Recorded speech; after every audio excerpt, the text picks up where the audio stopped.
pour nous dire pourquoi il n'y a personne. D'accord, donc on cherche le chrono maintenant. Ouais, donc normalement, on a 8 participants. Oui, 8 communications. Donc 10 minutes par personne et puis 5 minutes pour les questions si on a des questions. D'accord. C'est Boucha, Bouchafra. Bouchafra. Bouchfara. Bark Allah عليك السي بوشفرا. الله يبارك.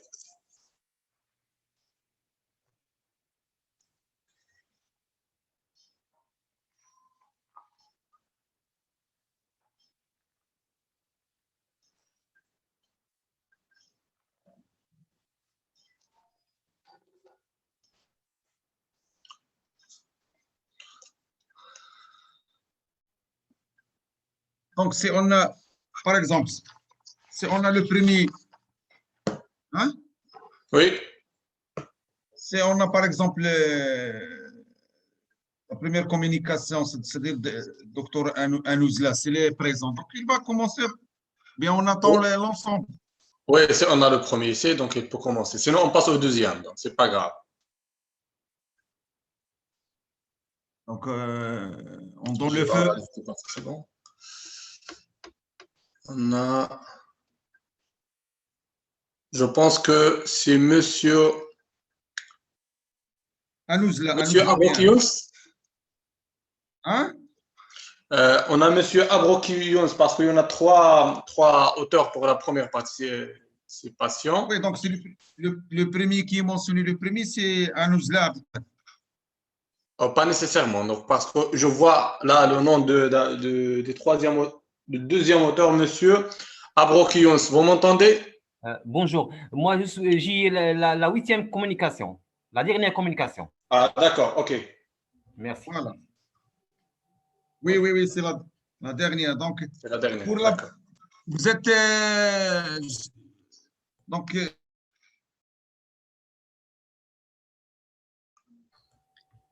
Monsieur Anouzla est présent?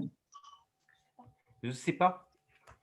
Je suis à Mohamedia, il est à Sidi Ifni. Je ne sais pas, est-ce qu'il a un problème ou pas?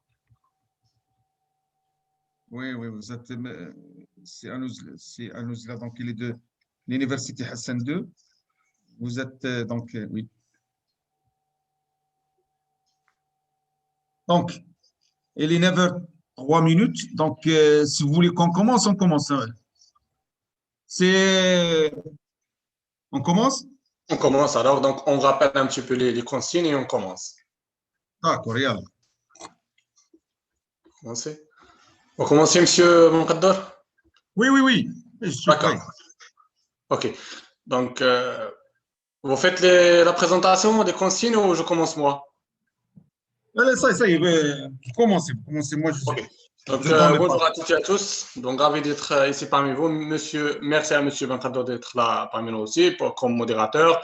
Merci à toutes les présentes et les présents qui sont déjà encore là. Donc, on va, comme on a 2 heures, on a 8 présentations, ça suffit juste pour avoir 8 présentations avec 10 minutes de speech ainsi que 5 minutes pour des questions si on a des questions.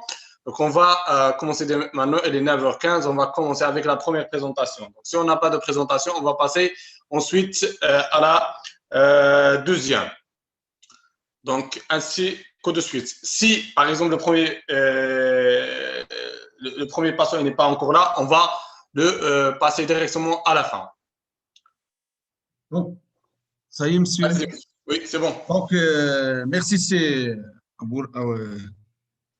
Donc, comme vous le dites, on a 15 minutes, on a 10 minutes pour chaque présentation et 5 minutes s'il y aura des questions. Donc, pour ne pas tarder, donc on est limité par le temps, comme vous le dites. Donc, on va commencer par, on va si vous voulez dire, on commence par la numérotation de 1 à 8.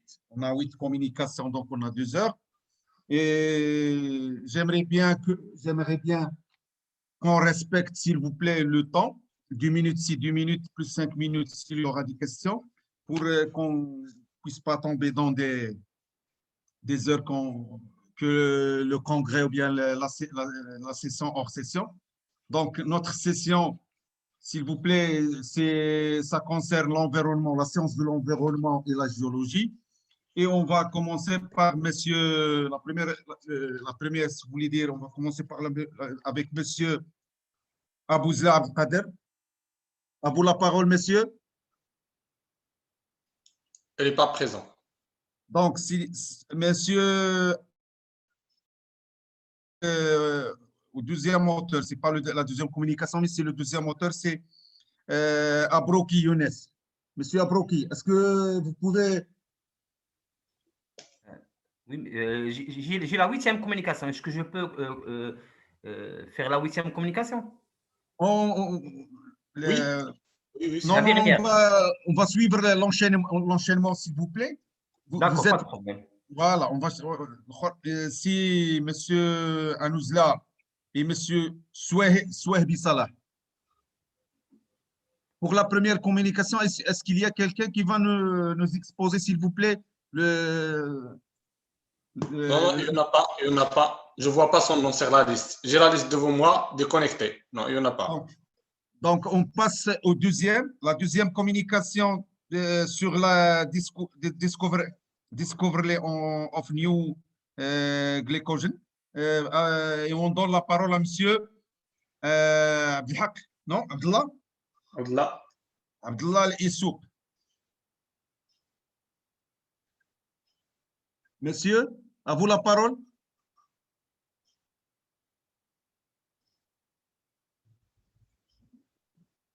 Donc, la troisième communication. Donc, non.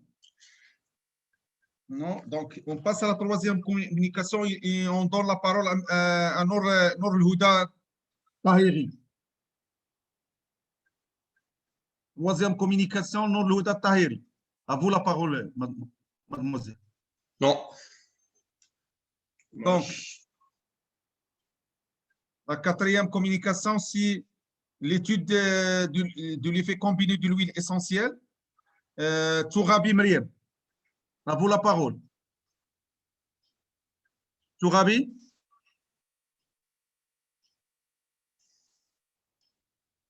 Donc, on passe à la suivante. On passe à la suivante. Je vois le nom de Atallah Mihad. Donc, je ne sais pas si vous m'entendez, monsieur. Oui. Mihad. Oui. D'accord. Est-ce que vous pouvez passer maintenant? Donc, on vous laisse quelques secondes pour partager votre écran. D'accord, d'accord. OK. Oui, je peux présenter en anglais? Oui, en anglais, en français, comme vous voulez. Quand vous voulez. Vous avez 10 minutes, s'il vous plaît. Donc, l'essentiel, il faut donner l'essentiel. Et on va passer aux questions. On a 5 minutes pour des questions s'il y aura des questions. Donc, à vous la parole. Donc, à vous la parole.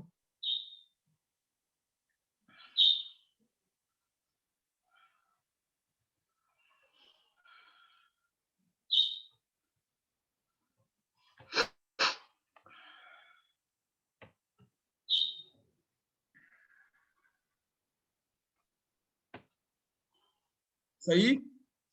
Vous êtes prêts? Donc, partagez. C'est bon. Partagez l'écran, s'il vous plaît.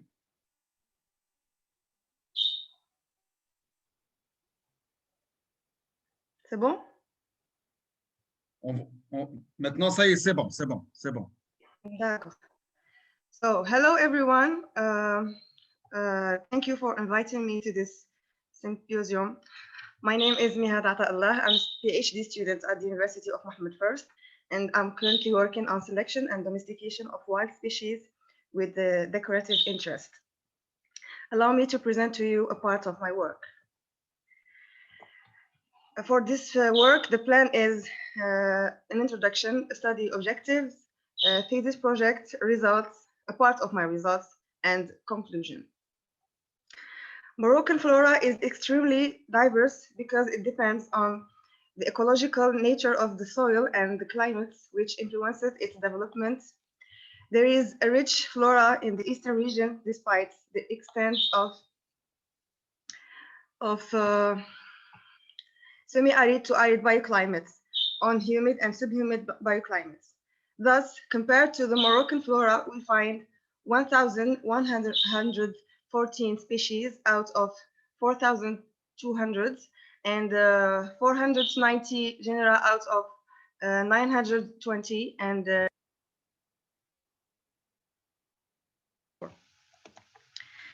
Spontaneous flora is the set of plants that grows spontaneously without human intervention and which are adapted to the physical and biotic factors of their environments. An ornamental plant is a plant cultivated and marketed for decorative purposes for its aesthetic characteristics. Unlike cultivated ornamental plants, there are wild plants that grow spontaneously and have an ornamental interest. Cultivated plants are well grown from wild plants. The process which leads from the wild form to the cultivated form is called domestication. For the objectives of this study, highlighting wild ornamental plants collected in the eastern region of Morocco, selection of plants with aesthetic characteristics, qualifying them for use in green spaces, the follow-up of phenological stages of the species during each season, considering the factors which influences their evolution, such as precipitation and temperature, adoption and integration of these wild plant species in our green spaces. Thesis project, in order to expand the range of ornamental plants used in Morocco generally and in the eastern region especially, this work consists of a survey of plants growing spontaneously in the eastern region in order to select the plant species with the most interesting ornamental characters. The selected plants will be adopted under new conditions and under new human management. The projects for the domestication of wild ornamental species into cultivated ornamental plants will make it possible to have native or endemic plants in our gardens. Besides the originality that these plants give to the green spaces of the eastern region and Morocco generally, these species are water efficient as they grow perfectly in semi-arid and arid climates. For the field prospecting and species identification, the purpose of field prospecting trips is to cover up as much as possible of the plant formations in the study area. Collection of samples for species identification and establishment of a list of the wild plants found in the eastern region that are aesthetically interesting.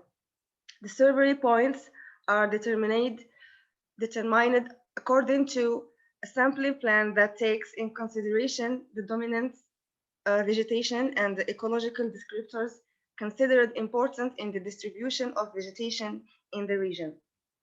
Creation of the herbarium and identification of a collected wild species. Results. These results are about the selected species in the region of Oujda. The survey enabled 31 wild species to be selected. 14 species have been identified belonging to 9 families and 6 orders. Each has one or more interesting characteristics for the ornaments. The table shows the 31 selected species grouped in orders, families, and species. Many plants have been discovered presenting very interesting characteristics from an ornamental point of view. In particular, species attractive by their flowering. We find species with yellow flowers, blue flowers, and white flowers, representing respectively 35%, 25%, and 40% of the plants chosen for their flowering. As we can see, the big parts are the one with the white flowers. Among the selected species, a large part exhibits the most desired ornamental traits, which is sustainable flowering. The durability of the flowering will allow to have decorative plants for a long period of time. So for a spontaneous plant domestication project, the species with the most sustainable flowering are a priority. As we can see, a big part of the plants selected have a flowering that long for 4 months and more. Example of some selected and identified wild plants. Atriplex semibacata, family of Amaranthaceae. This plant was chosen for its interesting appearance and lasting flowering from October to February, also growing in desert area. Paronchinia arabica, family of Caryophyllaceae. This is a perennial plant chosen for its appearance and its small, dense, white and pink flowers. Ditrychia graveolens, family of Asteraceae. This is a plentiful and it has a plentiful and attractive fall bloom, bright yellow. Retama monosperma, family of Fabaceae, chosen for its weeping port and its abundant and very fragrant flowers. Anchilis cytizoides, family of Fabaceae, an interesting plant for its appearance and its yellow bloom, which lasts from April to June. Peganum harmala, family of Zygophyllaceae. This is an interesting plant for its appearance also and its white bloom from April to June, July. Oncusa azurea, family of Boraginaceae, chosen for the beautiful blue color of its flowering, abundance and durability of its flowering, also from April to June to July, August, and Echium plantagenum, family of Boraginaceae. It's a very floriferous, interesting for its appearance and beautiful purple flowering that lasts from April to July. According to this seasonal study of the spontaneous flora of the eastern region of Morocco, it turns out that this latter is rich in wild plants presenting an aesthetic aspect, qualifying them for use in local gardens. This biodiversity is very interesting by the fact that these plants are both aesthetic and less demanding. They resist the drought of summer and the cold of winter, and grow despite the dominance of semi-arid to arid climates. Many plants have been discovered with very interesting ornamental characteristics, especially long-lasting and attractive flowering species. Conclusion: nature has offered a profusion of wildflower and ornamental plants. Most of today's flowers come from the wild ancestors, a few of which still exist in the natural habitats.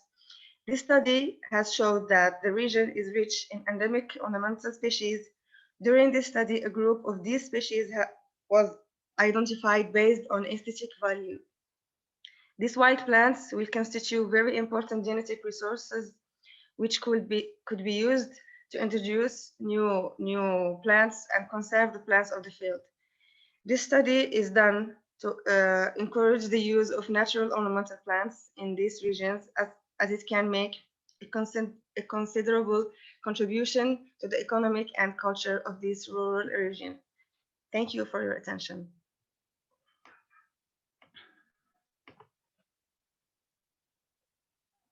Donc, merci. Premièrement, merci de votre exposé que vous avez fait sur les caractérisations et les traitements. Et en plus, vous avez fait sur la sélection and the domestication.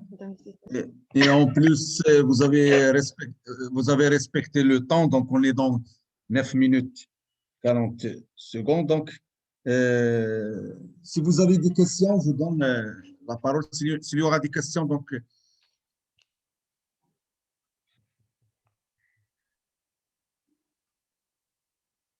Des questions, s'il vous plaît? Donc, s'il y a des questions, j'ai une petite question à madame. Bien. Oui. Vous préférez en anglais ou en français pour votre réponse? Quand vous voulez. Ok, donc en français, voilà. Vous dites que ce travail-là, il peut aider la communauté de leur aider soit dans une partie économique, soit dans une partie, on va dire, culturelle. Donc, on va laisser la partie culturelle à côté. Donc, comment vous pensez que ça peut aider alors les gens au niveau économique? parce que je n'ai pas vu que vous mentionnez ça nulle part dans votre présentation. Merci.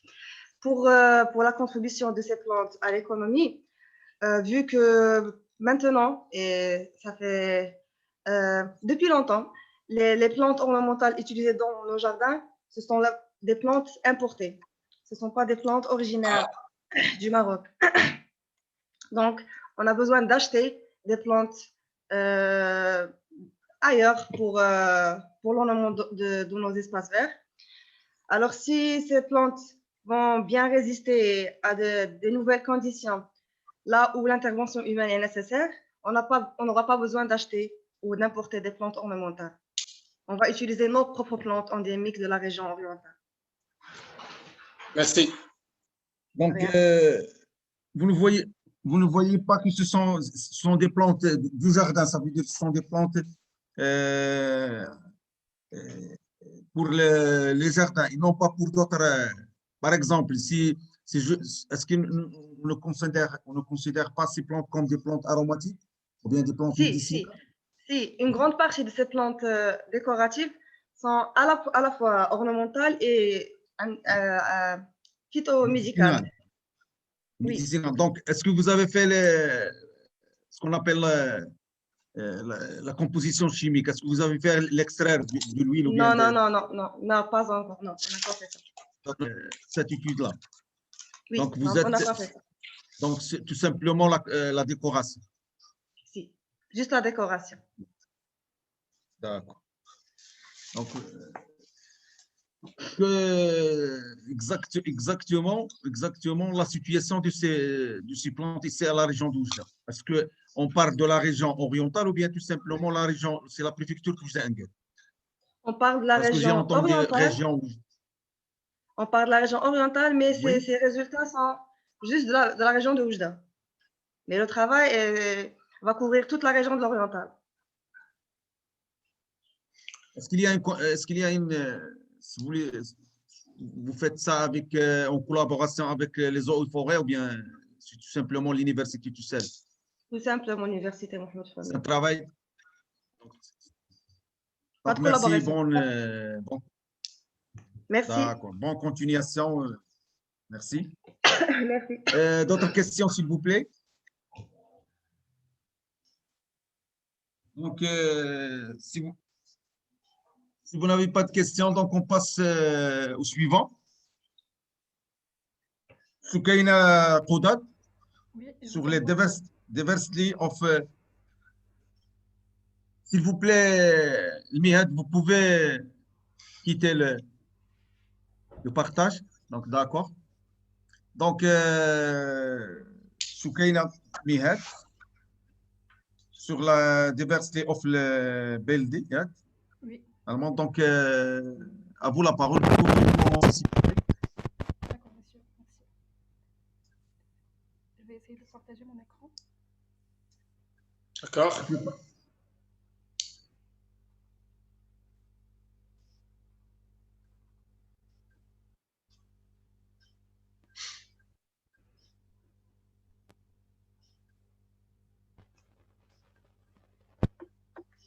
So thank you, Professor Benkhaddour, for giving me the floor.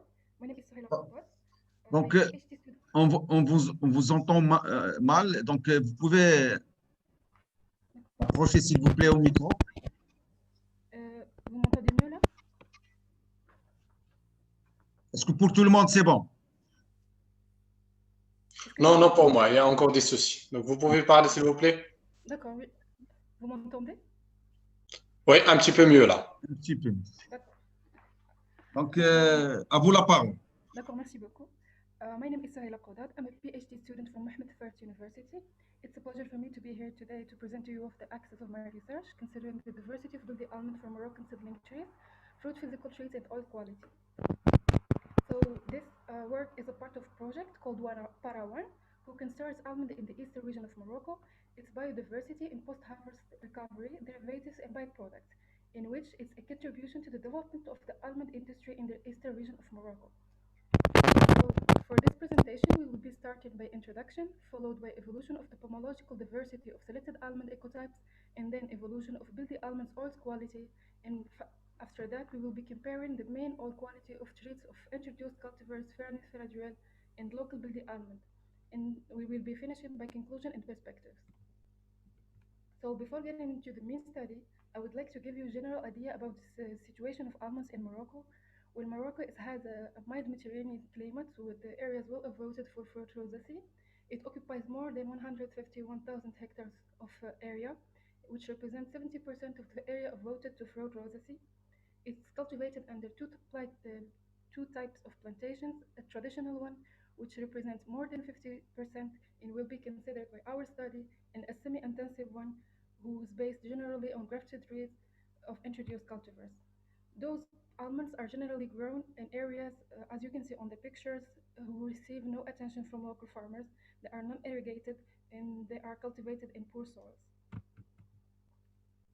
In the eastern region of Morocco, almond also is largely planted and it ranges up to 50% of the Moroccan shell production. And recently, it has been supported by the almond project, who called Profau, which is a Belgian project supported by the Green Moroccan program for the plantation of more than 6,000 hectares of almond trees and also the improvement of the post-harvest almond value chains by creating some crushing units and some cooperatives. But unfortunately, these plantations consider only introduced cultivars such as the French couple Ferranis Ferradriel, which lead the Bildi almond, which is the local almond that has been there since hundreds of years, generally abandoned or replaced, leading to genetic erosion and regression of indigenous populations. That's why the aim of our study is to prospect Bildi almond plantations in four sites of eastern Morocco, and also to characterize and select local genotypes in order to identify the genotypic richness and the variability that can be exploited for the conservation of biodiversity. And finally, proving the importance of retaining local almond ecotypes in future plantation projects instead of introduced cultivars. So, the genotypes in this study were taken from four sites in the eastern region of Morocco, which are Ensfa, Sidi Bouhria, Rislab, and Lipsara.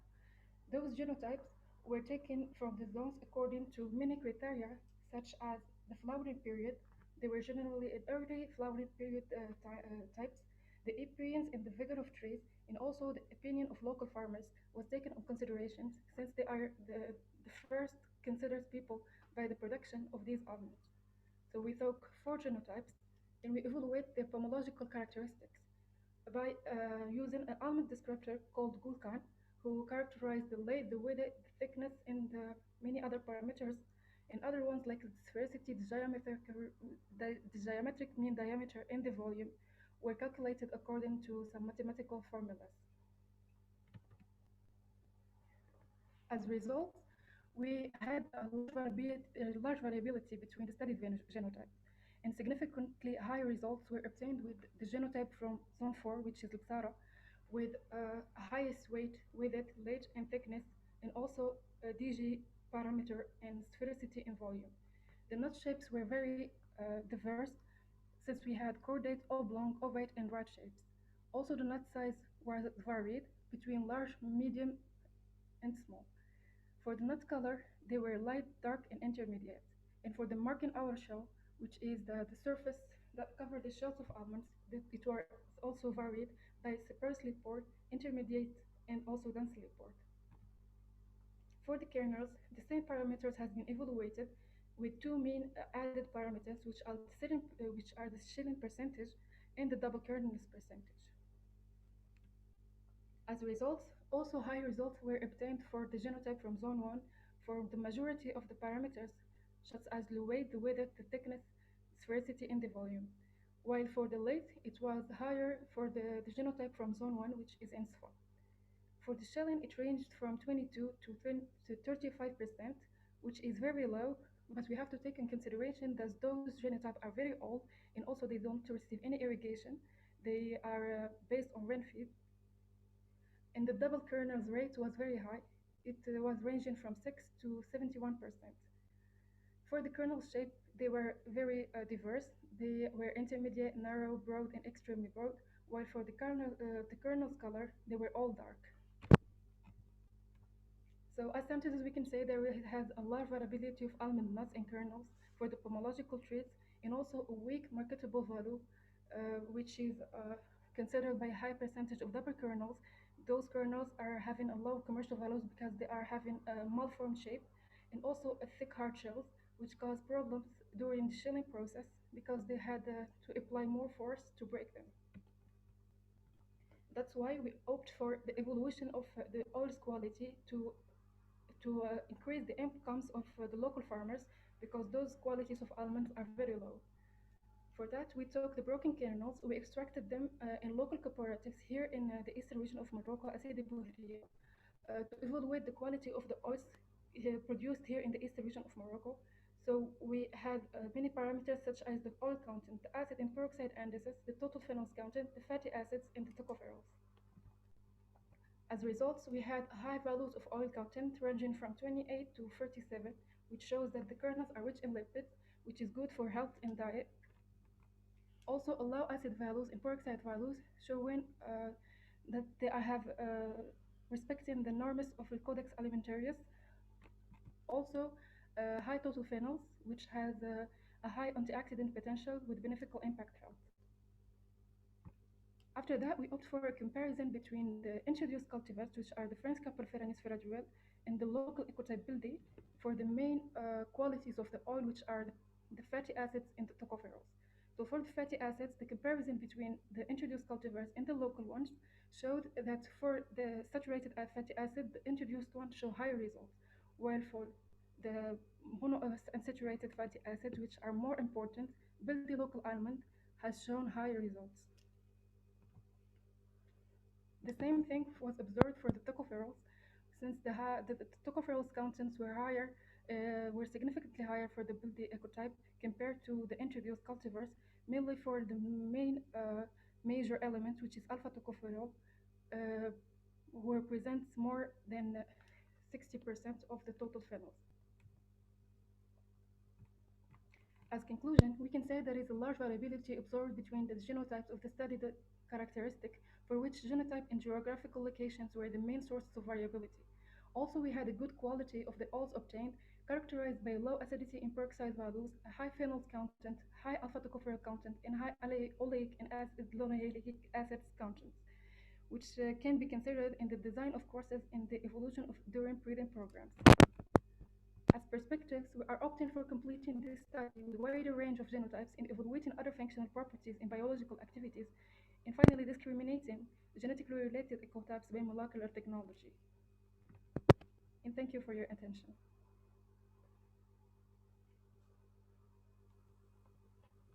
Donc, merci. Merci à vous.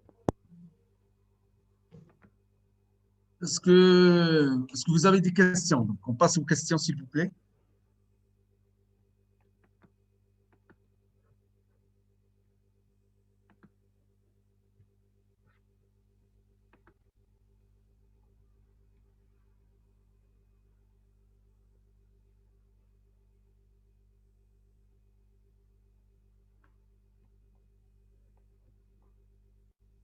Do you have any question?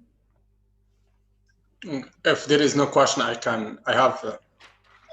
Donc, you hear me? Yes, yes, please. Okay, so just about this Bildi almond. Yeah.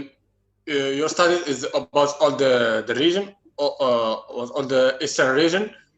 Is there any difference between each part of this region? Like you have, for example, a type of this Bildi almond in Oujda and another type in Taurid. Is this any difference? I guess that is not.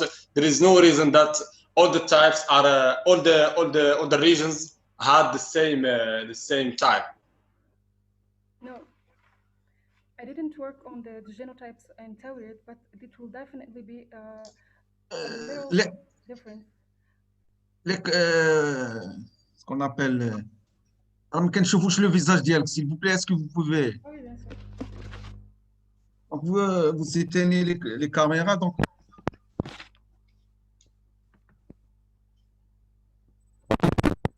Vous me voyez? c'est bon d'accord.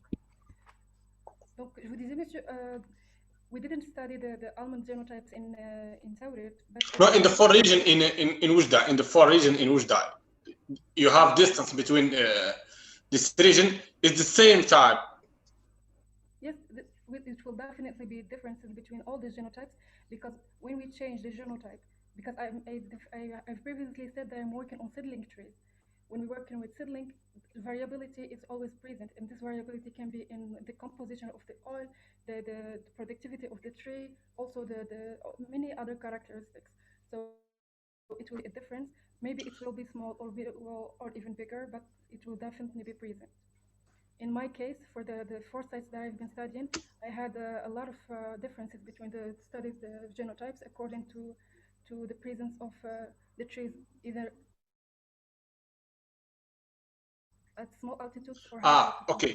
They influence the quality of the And just about some historical issues, you know who the first, for example, around which year we have the first trees of almond in the region. Before that, before it's the 2020s, before, after, because you know some trees in the eastern it's come with the coming of the French in Morocco.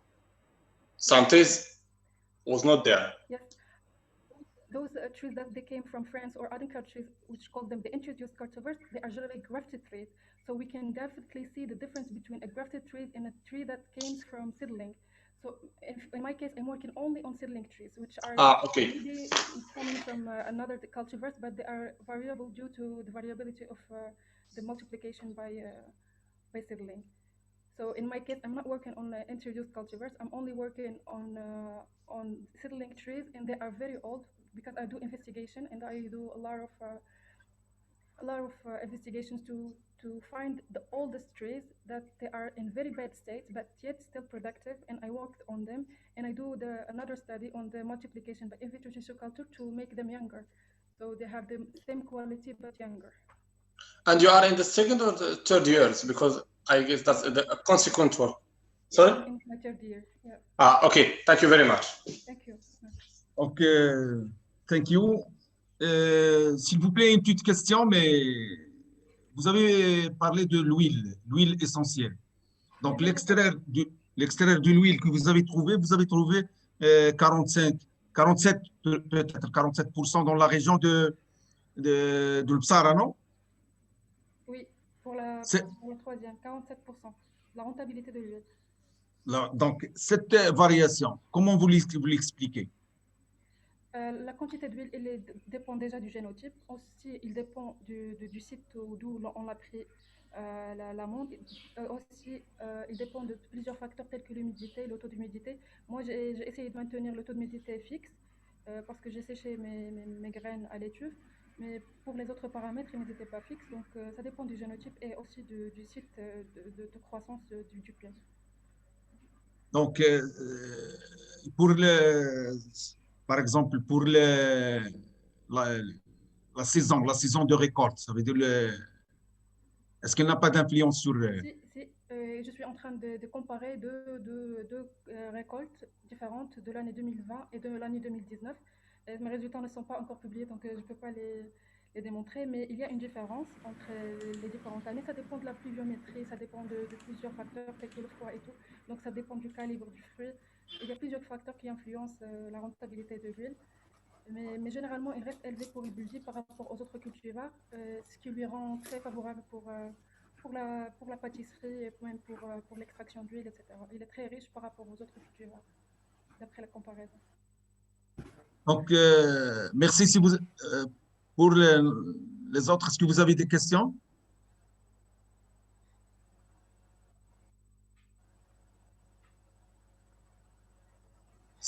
Sinon, donc on passe.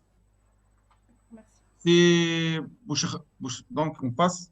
Merci une deuxième fois. Donc, bon courage et bonne continuation. Donc, on passe.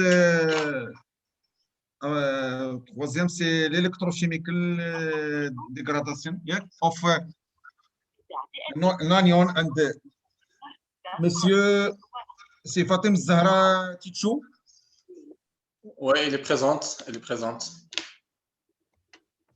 Donc, vous pouvez partager votre écran, s'il vous plaît. Oui, c'est donc à vous la parole. Vous avez 10 minutes, s'il vous plaît, et 5 minutes pour les. Donc, Hello everybody, I'm teacher Fatim Zara from Ibn Zawar University, Faculty of Science, Agadir. I'm glad to be here with you to present a part of my work about the elimination of a non-unique dye using an electrochemical degradation by anodic oxidation process. I will present my presentation following this content. I will start by an introduction, following by some examples of usual wastewater treatments.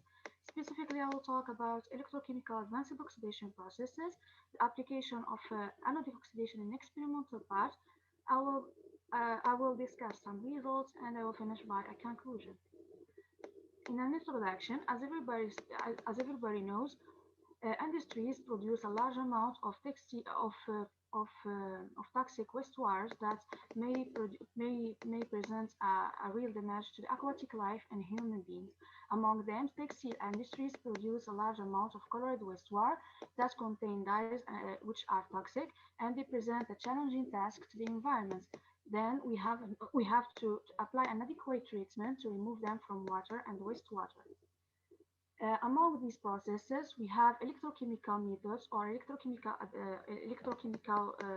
processes, which can be divided into categories. The first one is separation processes, such as electroregulation, and degradation processes, such as photolysis, ozonation, sonolysis, phantom processes, and electrochemical oxidation.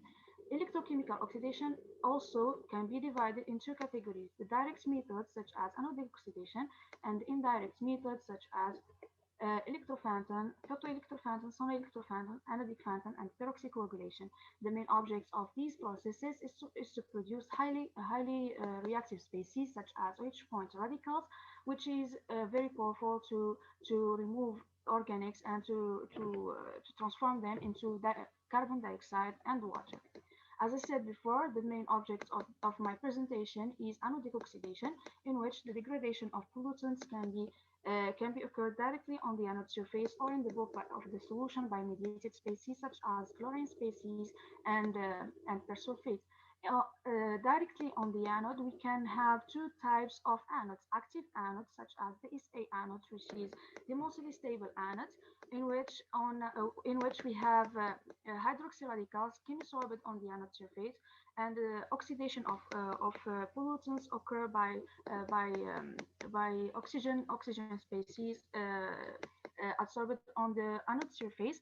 And we have also no active anodes such as BDD anodes, which are boron doped diamonds, or SNO2 and PbO2, on which we have hydroxy radicals are physisorbed, which make them more available in the solution to transform organic pollutants into water and carbon dioxide.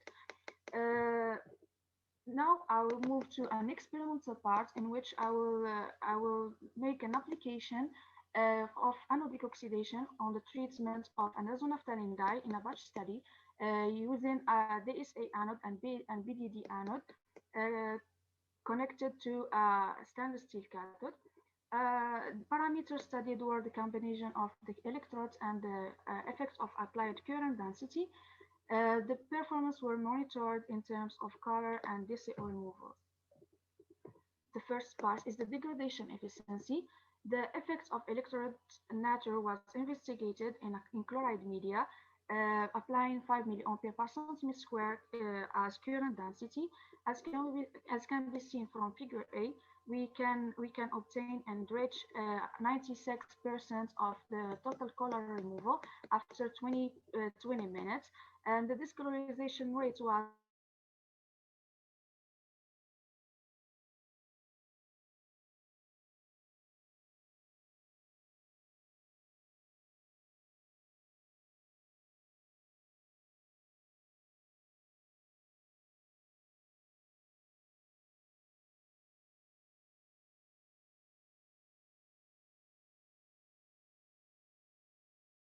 characteristic spectra of the molecule.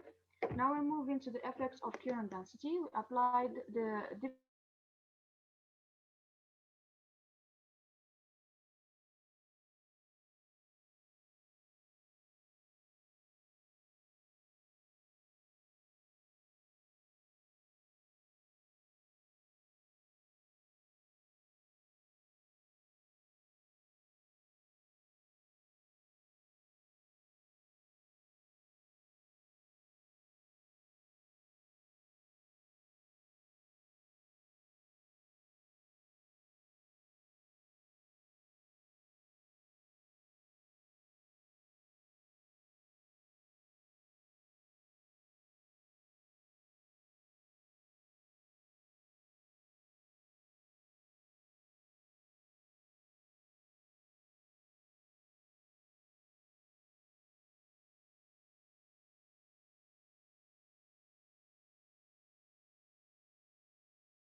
des eaux de textile par les procédés d'oxydation avancés. Donc, comme zone, comme choix de site que vous avez, où vous avez travaillé, donc on n'a pas beaucoup ici dans la région, on n'a pas beaucoup de textiles. Est-ce que vous avez fait cette expérience ici ou bien c'est tout simplement au laboratoire? Donc, vous n'avez pas… Généralement, mon travail se divise en deux parties. La première partie, c'est l'application des procédés d'oxydation avancés dans le cas des molécules synthétiques au laboratoire, puis l'application des conditions optimales pour des rejets réels. En général, on travaille avec des rejets de l'industrie textile à Mohammedia. On reçoit des effluents pour les traiter chez nous au labo. Parce que je vois que vous… Donc, c'est l'université Ibn Zohr. Donc c'est bon. Merci. Donc, merci une deuxième fois de votre exposé. Donc, c'est un thème qui traite, si vous voulez, le traitement des eaux usées, donc des textiles. Donc, est-ce que vous avez d'autres des questions, s'il vous plaît? Sinon, on passe.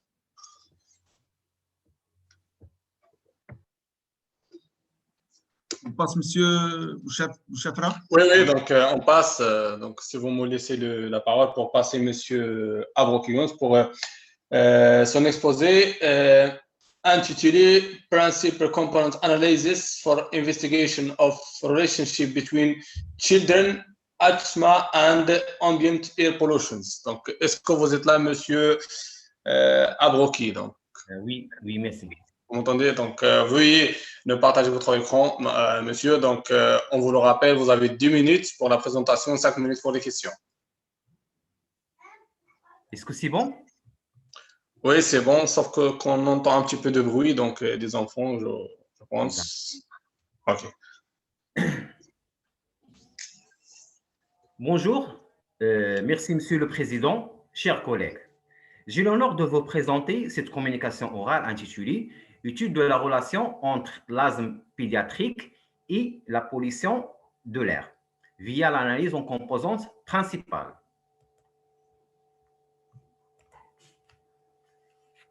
Le plan de mon exposé sera comme suit. On commencera par une introduction sur l'asthme et la pollution atmosphérique. Puis dans la partie data et méthodes, on discutera les caractéristiques de la zone d'étude ainsi que les données épidémiologiques et écologiques. Alors que dans la partie résultats et discussions sera réservée à l'analyse et l'interprétation des données via une méthode statistique nommée l'analyse en composantes principales. Et enfin, une conclusion. L'asthme est une maladie chronique qui se manifeste le plus souvent par des crises entrecoupées des périodes où la respiration est normale. L'asthme pédiatrique, c'est la première maladie chronique de l'enfant.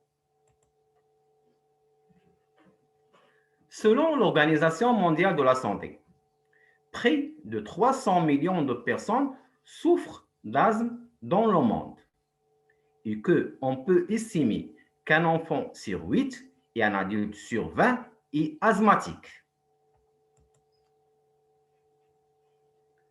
Les causes de l'asthme ne sont pas bien connues, même si l'on sait qu'il existe à la fois des facteurs de risque génétiques, des facteurs liés au mode de vie et des facteurs environnementaux, à savoir la pollution atmosphérique. D'une manière générale, la pollution atmosphérique est une altération de la qualité de l'air pouvant être caractérisée par des mesures de polluants chimiques, biologiques ou physiques. Ces polluants atmosphériques peuvent être d'origine naturelle ou anthropique.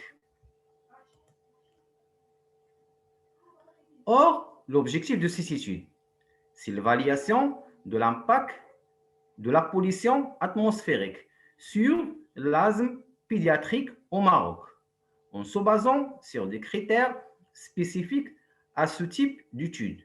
On a choisi comme zone d'étude la capitale économique et la capitale administrative du Maroc et d'autres villes à caractère touristique, industriel ou agricole, avec un climat que soit humide ou sèche. En effet, les données sur la qualité de l'air ont été collectées sur les sites de surveillance intégrés au réseau de surveillance de la qualité de l'air, géré par la Direction nationale de la météorologie sous la direction du ministère de l'Environnement. Ces sites de surveillance mesurent le dioxyde d'azote, le dioxyde de soufre et les particules en suspension inférieures à 10 micromètres. Alors que les données épidémiologiques ont été collectées via la banque des données de la Direction d'épidémiologie et de lutte contre les maladies du ministère de la Santé. Et nous avons opté la 10e révision du Code de classification internationale des maladies pour standardiser la notification des cas d'asthme pédiatrique au Maroc. Dans cette étude, on a choisi comme méthode statistique l'analyse en composantes principales pour extraire et visualiser les informations reliant les effets de l'exposition de la pollution de l'air ambiante et l'asthme pédiatrique. L'analyse de la matrice de corrélation montre que la plupart des polluants atmosphériques sélectionnés pour cette étude ont une corrélation positive significative les unes avec les autres, avec l'existence des relations positives significatives entre l'asthme pédiatrique et les polluants atmosphériques qui sont le dioxyde d'azote et le dioxyde de soufre. Conformément aux critères de Kessel, il apparaît que les deux premières composantes PC1 et PC2 ont des influences dominantes, expliquant presque 82% du pourcentage cumulé de la variance totale. L'analyse du cercle de corrélation montre que la première composante PC1 est caractérisée par une forte contribution des trois polluants de l'air, le dioxyde d'azote, le dioxyde de soufre et les particules en suspension. Alors que la deuxième composante PC2 est principalement caractérisée par une forte contribution de l'asthme pédiatrique. En conclusion, ces études confirment l'impact de la pollution de l'air ambiant sur l'asthme pédiatrique au Maroc. En plus, ces études justifient l'importance de la poursuite des politiques nationales et mondiales destinées à maîtriser la pollution atmosphérique urbaine. Et merci de votre attention.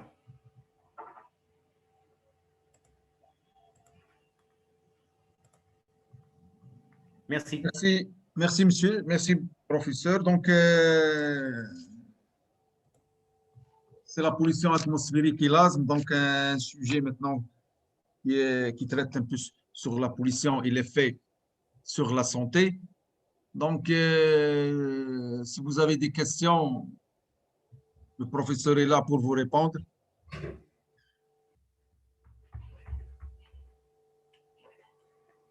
Pas de questions? S'il n'y a pas de questions, je pose mes questions. Est-ce que vous avez des questions? Donc, le sujet était clair, donc ça touche tout le monde presque. Est-ce que vous avez des questions pour enrichir la discussion, s'il vous plaît? Bonjour, chef professeur. Oui. J'ai juste une question concernant la carte, ou bien la carte de Maroc. Avec quel logiciel vous avez procédé pour préparer cette carte, la carte géographique de Maroc? Je la trouve dans l'Internet. Google. D'accord, merci. Et pour les analyses statistiques, l'ACP, analyse composante principale, quel logiciel, s'il vous plaît? Quel est le principe de cette analyse? C'est Statigraph plus 4. Version 4. Statigraph version 4. D'accord, merci beaucoup. Merci.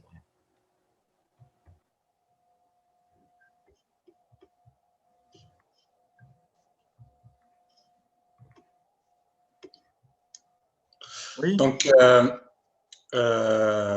voilà, j'ai deux petites questions. Première question, c'est par rapport au tableau où vous montrez la corrélation. La corrélation avec des facteurs, on va dire, de présence des polluants dans l'air, dans leur relation avec l'asthme. Donc là, je me permets de revenir un petit peu sur une question qui n'est pas simple, donc il peut être, elle a des dimensions philosophiques. Concernant la corrélation, la relation entre la corrélation et la causalité. Est-ce que si ces paramètres-là sont corrélés, ça veut dire quelles sont les causes? Ou il y a une autre cause derrière? Donc, parce qu'il y a toujours cette question, est-ce que la corrélation implique la causalité? Est-ce que ça vous parle de ma question? Parce qu'on peut montrer que c'est la corrélation. Il y a une forte corrélation qui atteint peut-être 60%, sauf que si on n'a pas des essais cliniques, comment on pourra montrer que c'est la cause? C'est vrai, c'est vrai. Dans cette étude, j'ai étudié seulement trois polluants atmosphériques, le dioxyde de soufre et le dioxyde d'azote et les particules en suspension inférieures à 3 micromètres. Mais s'il y a d'autres polluants à analyser, je peux l'intégrer dans cette étude. Mais les données… Oui, je vous comprends, je suis tout à fait d'accord, donc c'est possible. Non, moi je parle de relation. Corrélation, c'est corrélé, mais est-ce que c'est la cause? Il y a une corrélation, mais voilà, d'après ce que je lis, ce que je sais, est-ce qu'il y a une relation entre la causalité et la corrélation? On peut dire que voilà, dans des endroits où on trouve par exemple le soufre, il y a une forte probabilité qu'on aura par exemple un enfant atteint de l'asthme, mais est-ce que c'est la cause? Il y a une corrélation, mais est-ce que c'est la cause? C'est vrai, ce n'est pas la cause. Il y a d'autres paramètres à étudier, mais c'est proche de la réalité. On proche de la réalité. D'accord, ok, merci. Autre paramètre, s'il vous plaît, c'est par rapport au tabagisme. Donc, d'après mes remarques sur mes proches, là, les familles où il y a quelqu'un qui fume, on aura certainement, par exemple, un enfant qui souffre, par exemple, de l'asthme. Donc, je ne sais pas s'il y a une relation, s'il y a des informations par rapport à ça, ou c'est juste une remarque banale, donc qui ne sert à rien. C'est vrai, parmi les causes, on trouve le mode de vie,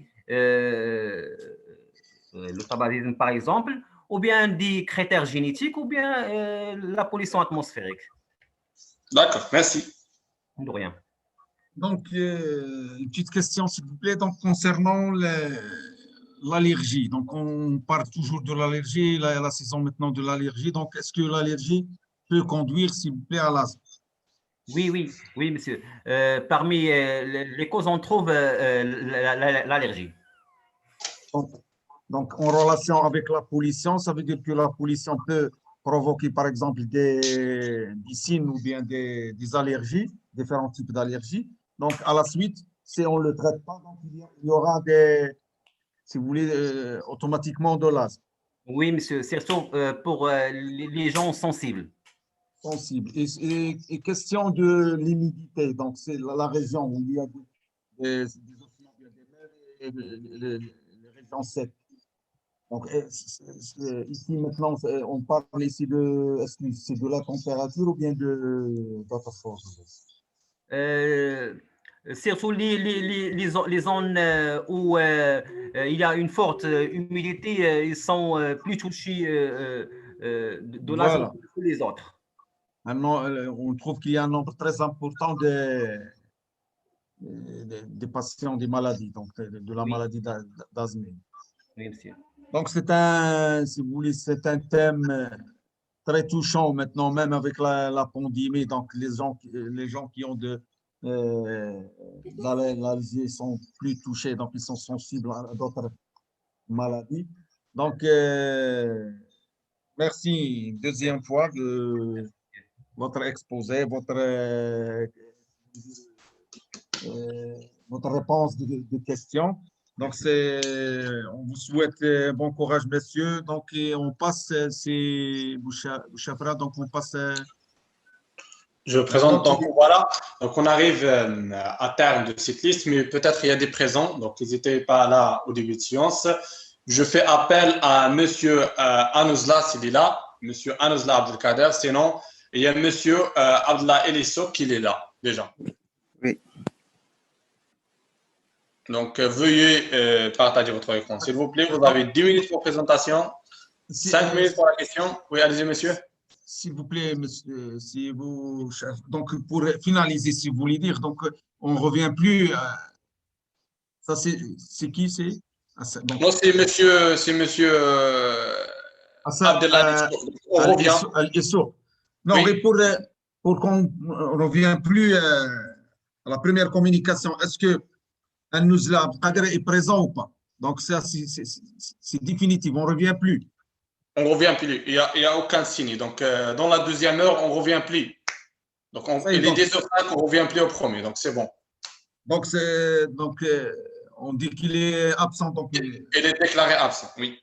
Voilà. Donc, on passe au deuxième. C'est M. Abdelillah Issouk. Donc, désolé de vous interrompre. Donc, à vous la parole. Merci. First, hello everyone.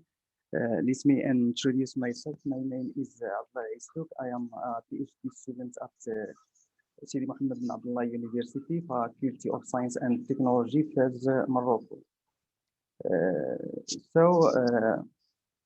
First, I would like to thank the organizer for giving me the opportunity to share with you a part of my road silent discovery of novel glycogen synthase kinase 3 beta inhibitors based on ligand-based virtuous screening approach.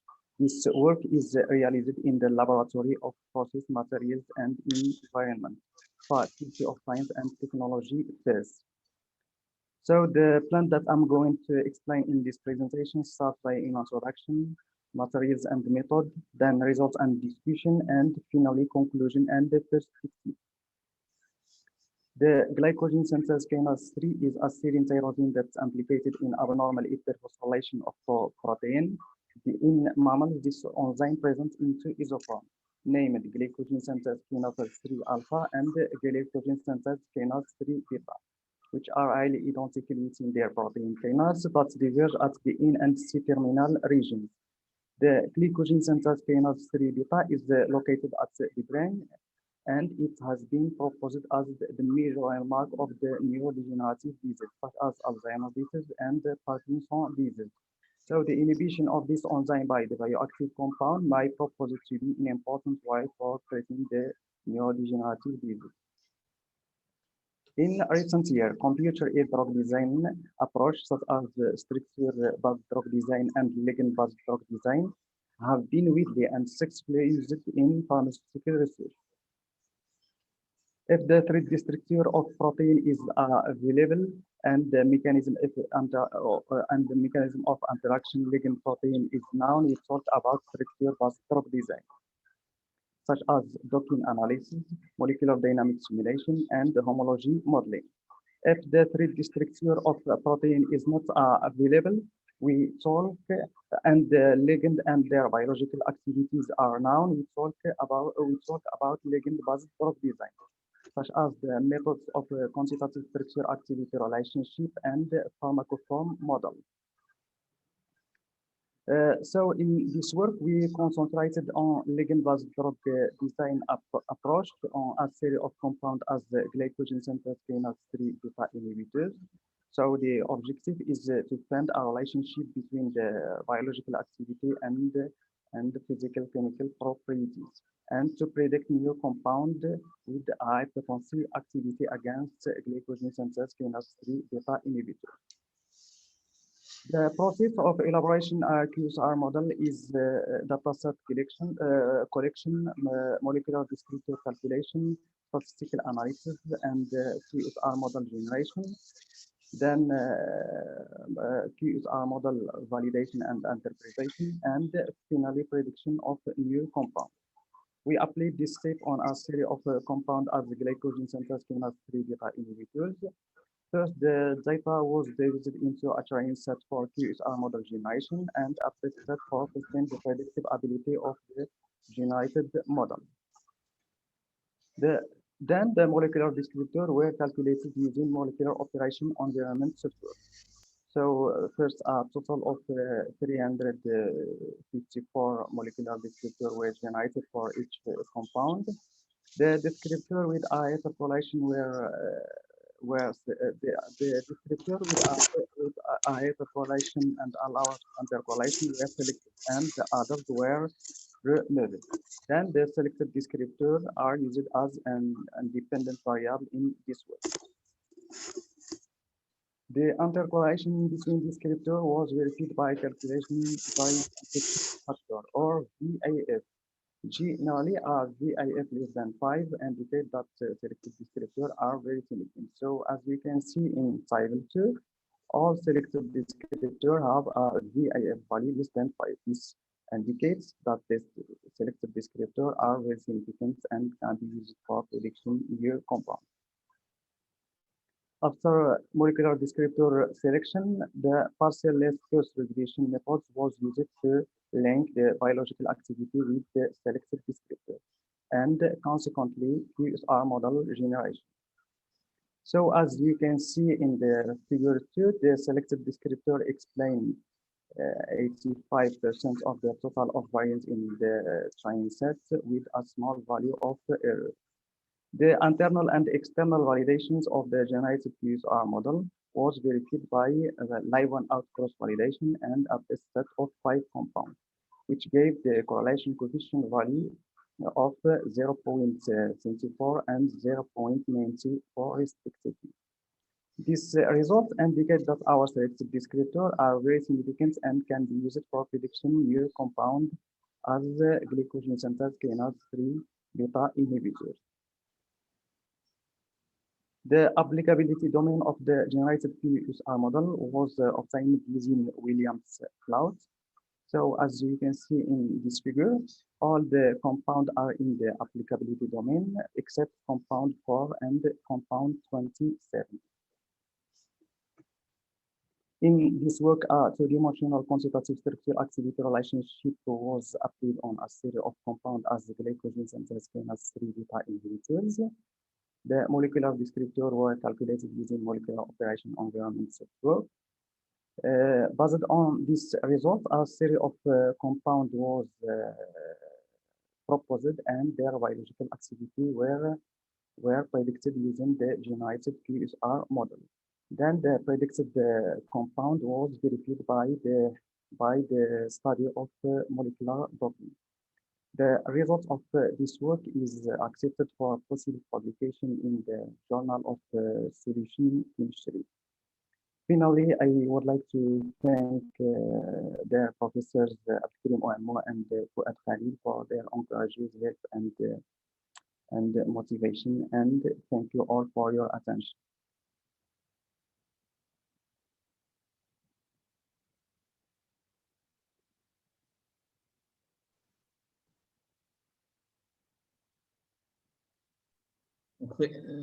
Thank you very much. Donc, Sibou Chafra.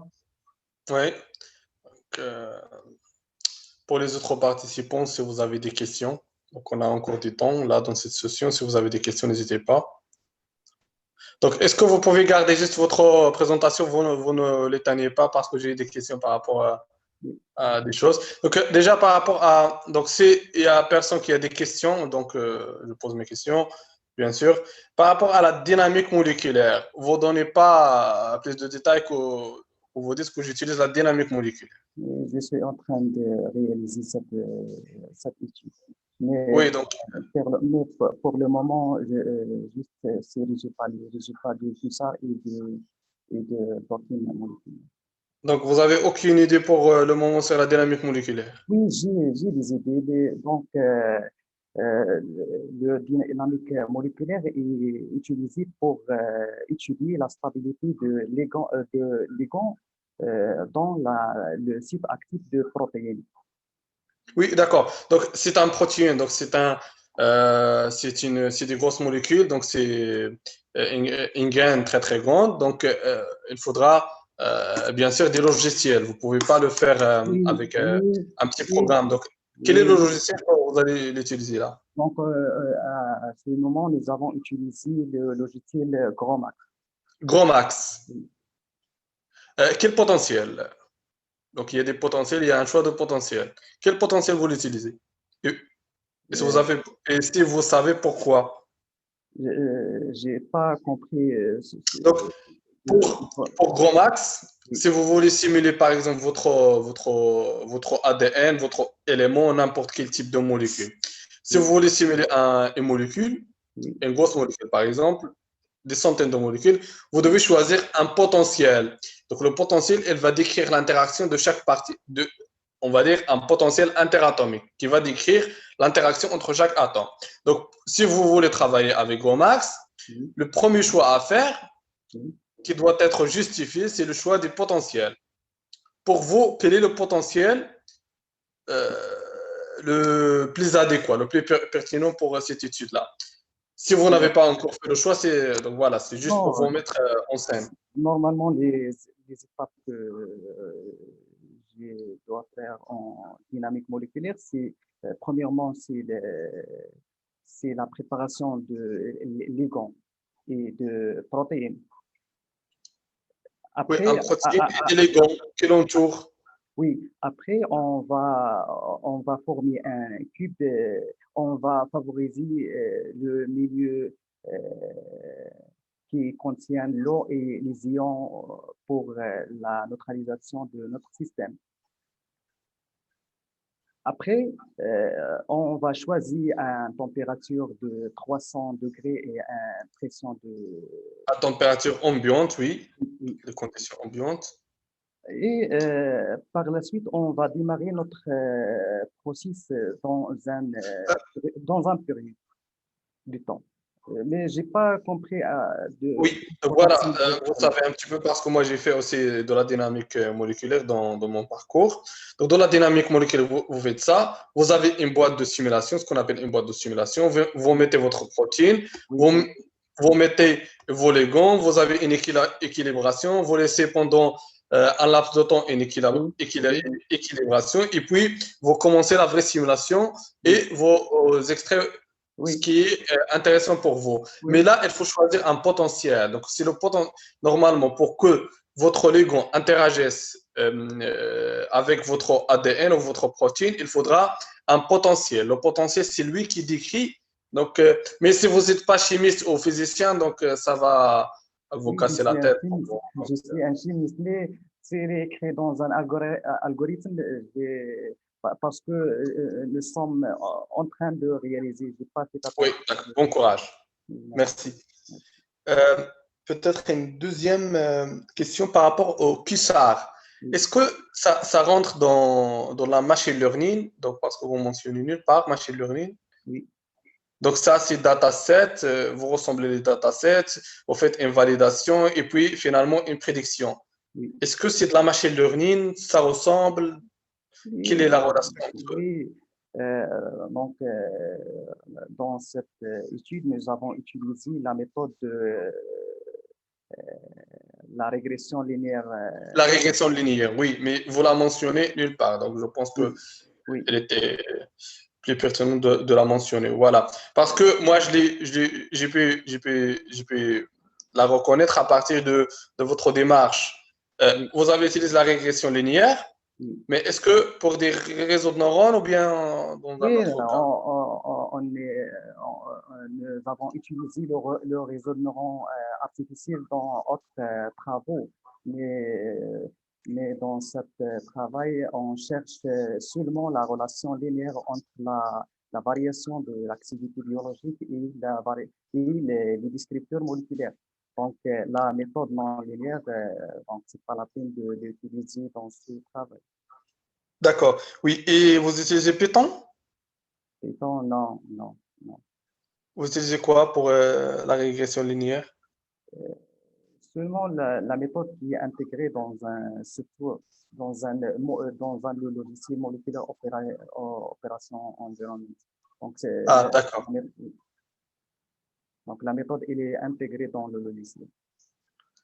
D'accord. Donc, si vous savez Python, peut-être Python, il est mieux présenté pour ça. Il y a plusieurs bibliothèques pour vous aider et pour vous simplifier la tâche, que ce soit sur la démarche, que ce soit sur l'optimisation ou bien sur l'exploitation des résultats.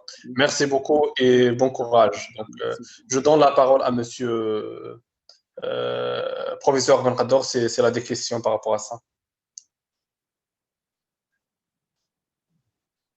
Non, je n'ai pas de questions. Donc, pour les autres, est-ce que vous avez des questions? Sinon, on passe directement.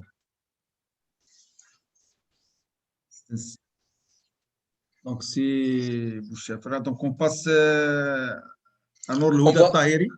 Oui, on va demander s'il y a des présents qui n'ont pas présenté. Il nous reste deux. Il nous reste Nour Louda Tahiri et All. Et donc, on a aussi Miriam Tourabi. Oui. Donc, mais je ne vois pas quasiment leur nom s'afficher là. Donc, apparemment, non. Donc, ils ne sont pas là. On a tout simplement 5 communications. Oui, 5 au total. Et 3 sont absents. 3 sont déclarés absents et absentes. Oui. Donc, si je me permets, monsieur, si vous avez des questions par rapport aux autres, donc si par exemple vous avez des questions par rapport aux autres, n'hésitez pas, il nous reste encore un petit moment. Donc, si vous avez zappé peut-être quelque chose, les participants ils sont encore là si vous avez des questions. Si vous avez des questions pour tous les thèmes qu'on a entamés, donc on a 50 thèmes entamés, donc on a 5. Si vous avez des questions dans... S'il vous plaît, monsieur. Oui. J'ai juste une question concernant les analyses statistiques. Quelle est la différence entre une analyse factorielle AFC et l'analyse en composant principal, l'ACP? Monsieur, c'est monsieur professeur Abrouki. Donc, vous êtes toujours là ou bien? Pardon, votre question, monsieur Abdelatif, il est destiné à qui? Monsieur Abrouki. Il est destiné pour tout le monde. Ah, pour tout le monde. Voilà, si quelqu'un sait répondre, n'hésitez pas.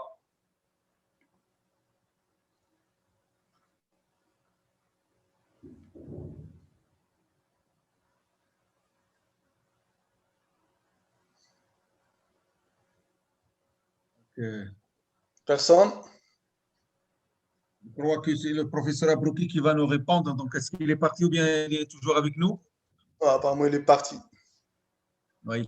Donc, c'est lui qui a un peu travaillé sur les statistiques. Donc, ça peut nous aider dans cette question. D'accord, Mais merci beaucoup, cher professeur. Répondre parce qu'on n'a pas votre réponse, s'il vous plaît. Donc.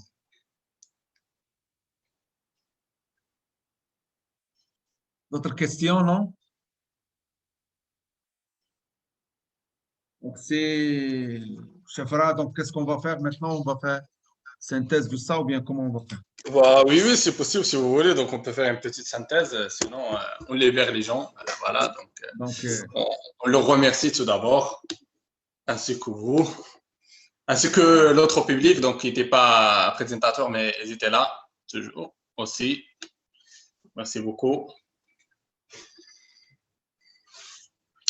Monsieur Bancador, est-ce que vous appartenez quand même un petit peu à cette thématique parce que c'est loin peut-être un petit peu avec moi, les sciences de l'environnement et la géologie, moi je ne connais pas trop. Je ne sais pas si c'est le cas pour vous. Pour la science de l'environnement, donc c'est une science qui voulait dire, donc c'est une science qui est très vaste, donc on a beaucoup de thèmes, plusieurs thèmes dans ce sens-là, donc ainsi que la géologie. Donc ici on a si vous voulez dire, deux thèmes qui relient plusieurs deux disciplines qui relient plusieurs thèmes. Donc on a assisté maintenant à 5 sujets, si vous voulez dire, à différents types. Et en plus, on a sur les huiles, sur les plantes de décoration, sur donc ce que je peux vous dire dans ce sens-là, donc on a déjà reçu de ces communications, il est très intéressant pour l'ensemble. Donc, ce sont des thèmes, si vous voulez dire, de l'actualité. Donc, ce sont des thèmes que nos professeurs, nos étudiants doctorants, donc, ils s'intéressent à des expériences dans ce sens-là. Donc, j'espère que pour tout le monde, donc, bonne continuation, bon avenir et merci à tous. Donc, merci à vous, merci aux organisateurs de cette colloque. Merci à vous, monsieur Bouchavra. Donc, si Bouchavra, vous êtes là pour nous orienter, nous aider. Donc, merci à tous, merci à vous, merci aux organisateurs, merci. Merci à vous infiniment et je répète mon remerciement à toute la communauté organisatrice, à tous les présents, à tous les présentes, à tous les présentateurs et les présentateurs et les présentatrices. Et moi aussi, voilà, j'apprécie en fait la qualité de ces présentations-là. Certains présentent en anglais, certains présentent en français, ça réchauffe le cœur un petit peu. Et il y a un avancement, donc c'est pas rien. Donc, je salue tous ces travaux-là. Donc, on leur espérons une bonne continuation et bon courage dans la suite. Ensuite, si vous n'avez pas de questions, il n'y a aucune raison qu'on vous garde ici. Donc, il est 10h26. Je remercie encore une fois Monsieur Bancador d'avoir orienté ce travail. Et voilà, donc, bon courage. Merci. À vous, merci à vous, grand salut à vous donc, et aux autres. Donc, si vous avez des questions à propos de colloque, donc M. Bouchavra, il est là pour vous répondre.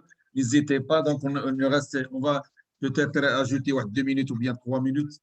Si vous avez des questions à propos des attestations, à propos de colloque, à propos de non? Bon, n'importe quelle question, ne vous inquiétez pas. Donc, oui. Le monde arabe, voilà.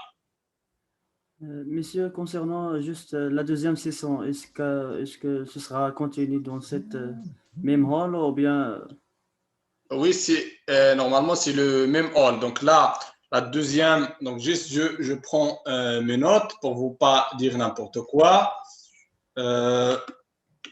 C'est le même hall, mais vous devez vous connecter, vous déconnecter et vous devez reconnecter encore une fois parce que ça dure jusqu'à 11h là et on commence peut-être à 11h30. Je vais vérifier. D'accord, monsieur. Merci beaucoup. C'est beaucoup. 11h. Donc, dans ce colloque-là, il y a des gens maintenant des responsables, des organisateurs qui affectent directement les personnes avec les thèmes. Donc, cette session va finir vers 11h. Donc, il faut tous quitter la session pour, si vous voulez, bien sûr, connecter à une autre session. Donc, il faut mettre le code parce que chaque session a un meeting avec un ID plus un passcode. Donc, merci beaucoup, cher professeur, pour votre réponse. non, donc, ça commence à 11h30. Ça commence à 11h30. Vous pouvez vous connecter 5 minutes avant. Voilà. Il y a des co-hosts et des hosts qui peuvent vous diriger. Donc, vous pouvez choisir n'importe quel hall. Ce n'est pas nécessairement le hall 4 où se déroule cette session pour les sciences de l'environnement. Vous pouvez choisir d'autres, par exemple, en mettant, par exemple, aux places de H4, H3, H2, H1. Donc, ça dépend de votre choix. Mais si vous appartenez un petit peu plus à la science de l'environnement, il n'y a aucune raison que vous changez.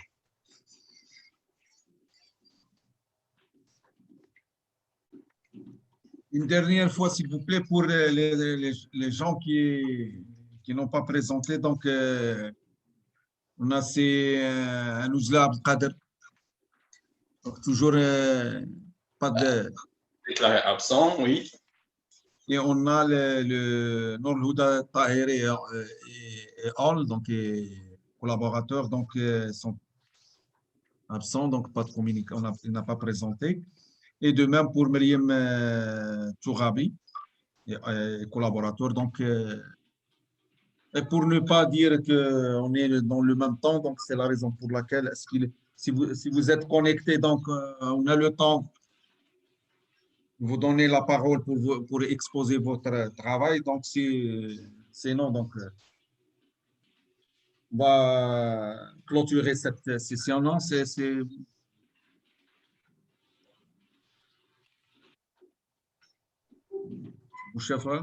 Oui, ouais, c'est bon. Donc, apparemment, il y a personne qui va présenter. Donc, voilà, on va quitter ce meeting-là. Juste en cliquant sur le bouton livre et on vous souhaite un bon courage. Donc, merci à tous et bonne continuation. Donc, merci, c'est vous, chef. Donc, moi aussi, je quitte. Oh ouais, tout le monde quitte, ça. Donc, salam alaikum. Allah vous fasse jamais. Allez, bon courage. Bon courage. Bon courage. Salam alaikum.